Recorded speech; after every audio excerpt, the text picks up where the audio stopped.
ನಮಸ್ತೆ ವೀಕ್ಷಕರೇ, ನಾವು ಇವತ್ತು ಮಾಡ್ತಿರುವಂಥ ರೆಸಿಪಿ ಬಂದ್ಬಿಟ್ಟು ಕಾಯಿ ಹೋಳಿಗೆ ಹಾಗೂ ಕಾಳು ಬಜ್ಜಿ. ಗರ್ಗರಿಯಾದ ಕಾಳು ಬಜ್ಜಿನ ತಿಂತಾ ಇದ್ರೆ ತಿಂತಾನೆ ಇರಬೇಕು. Welcome to our YouTube channel.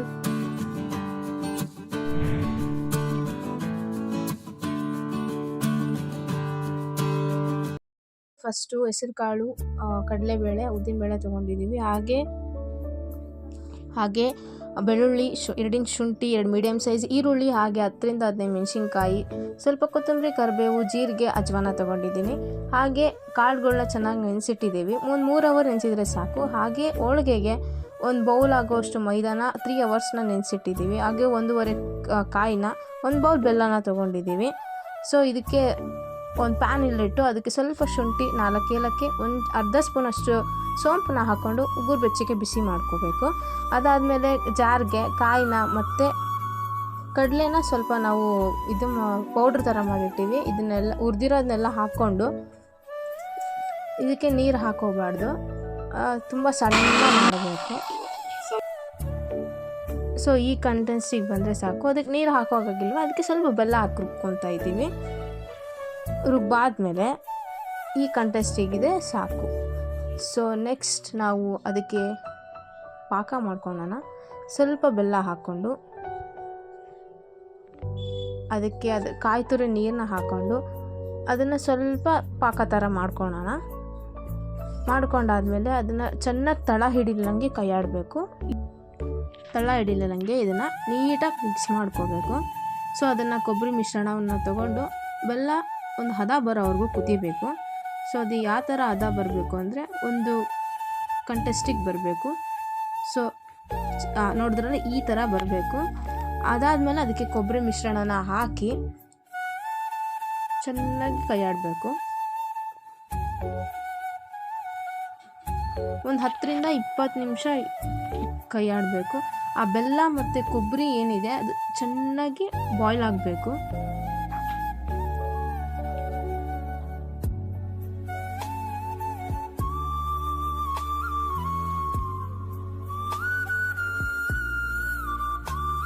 ಅದು ಬಾಯ್ಲ್ ಆಗ್ತಾ ಒಂದು ಬ್ರೌನಿಷ್ ಕಲರ್ ಬರುತ್ತೆ.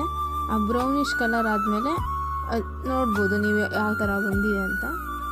ಸ್ಮೆಲ್ ಮಾತ್ರ ತುಂಬ ಚೆನ್ನಾಗಿ ಬರ್ತಾಯಿದೆ. ಶುಂಠಿ ಫ್ಲೇವರ್ ಹಾಗೆ ಬರ್ತಾಯಿದೆ. ತುಂಬ ಚೆನ್ನಾಗಿ ಕೈ ಆಡ್ತಿದ್ದಾರೆ ನಮ್ಮ.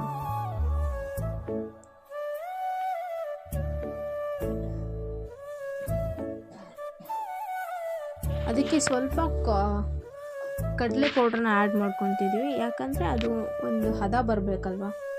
ಅದೆಲ್ಲ ನೀರು ಫುಲ್ ಡ್ರೈ ಆಗೋವರೆಗೂ ನಾವು ಅದನ್ನು ಕೈ ಆಡಿಸಿ ಬಜ್ಜಿಗೆ ರೆಡಿ ಮಾಡ್ಕೊತಾ ಇದ್ದೀವಿ. ಶುಂಠಿ, ಬೆಳ್ಳುಳ್ಳಿ, ಹಾಗೆ ಈರುಳ್ಳಿ, ಮೆಣಸಿನ್ಕಾಯಿ, ಕೊತ್ತಂಬರಿ, ಕರಿಬೇವು, ಅಜ್ವಾನ, ಹಾಗೆ ಜೀರಿಗೆ, ಕರಿಬೇವು, ಕೊತ್ತಂಬರಿ ಹಾಕ್ಕೊಂಡು ಕೊತ್ತಂಬರಿ ಕಾಳು ಹಾಕಿದ್ರೆ ತುಂಬ ಚೆನ್ನಾಗಿ ಟೇಸ್ಟ್ ಬರುತ್ತೆ.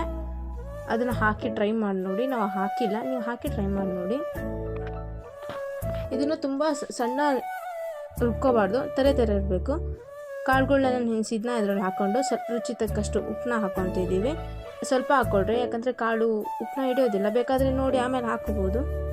ಕಾಳನ್ನೆಲ್ಲ ಹಾಕ್ಕೊಂಡು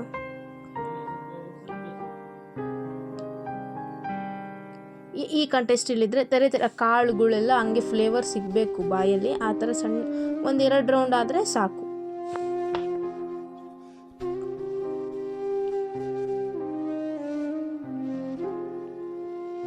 ಸೊ ಅಷ್ಟರಲ್ಲಿ ನಮ್ಮ ಹೂರಣ ರೆಡಿಯಾಗಿದೆ.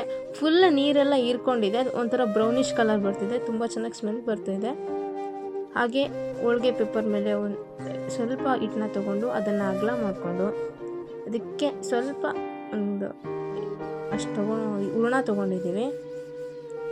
ಅದನ್ನು ಫುಲ್ ಸೇಮ್ ಒಬ್ಬಟ್ಟನ್ನ ಹೆಂಗೆ ತಟ್ತೀವಲ್ಲ ಹಾಗೆ ಕೈಯಲ್ಲಾದರೂ ತಟ್ಬೋದು, ಲಟ್ಟಣಿಕೆಯಲ್ಲಾದರೂ ತಟ್ಬೋದು.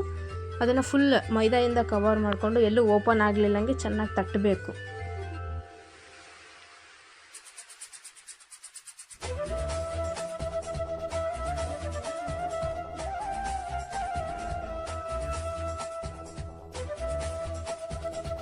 ಹೋಳಿಗೆ ಆಯಿತು,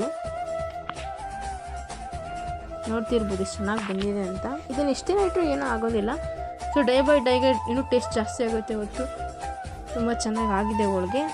ಹಾಗೆ ಬಜ್ಜಿಗೆ ಒಂದು ಪ್ಯಾನಲ್ಲಿ ಗೋಲ್ಡ್ ವಿನ್ನರ್ ಎಣ್ಣೆ ಹಾಕ್ಕೊತಿದ್ದೀವಿ. ಪ್ಯಾನ್ ಬಿಸಿ ಆದಮೇಲೆ ಅದನ್ನು ನೀಟಾಗಿ ಮಿಕ್ಸ್ ಮಾಡಿಕೊಂಡು ಕಾಳು ಬಜ್ಜಿ ಹಾಕ್ತಾಯಿದ್ದೀವಿ. ಇನ್ನು ತುಂಬ ಲೋ ಫ್ಲೇಮಲ್ಲಿ ಫ್ರೈ ಮಾಡಬೇಕು, ಇಲ್ಲ ದೊಡ್ಡದು ಬಿಡಬಾರ್ದು. ಸ್ವಲ್ಪ ಚಿಕ್ಕದಿದ್ದರೆ ಅದು ಕಾಳೆಲ್ಲ ನೀಟಾಗಿ ಒಳಗೆ ಫುಲ್ಲು ಬ್ಲೆಂಡ್ ಆಗಬೇಕು, ಅದು ಚೆನ್ನಾಗಿ ಫ್ರೈ ಆಗಬೇಕು. ಒಂದು ನೋಡಿರಿ, ಫುಲ್ ಗೋಲ್ಡನ್ ಬ್ರೌನ್ ಬರೋವರೆಗೂ ಫ್ರೈ ಮಾಡ್ಕೊಬೇಕು. ತುಂಬ ಚೆನ್ನಾಗಿ ಬಂದಿದೆ ಬಜ್ಜಿ ಕೂಡ, ತುಂಬ ಕ್ರಿಸ್ಪಿಯಾಗಿರುತ್ತೆ.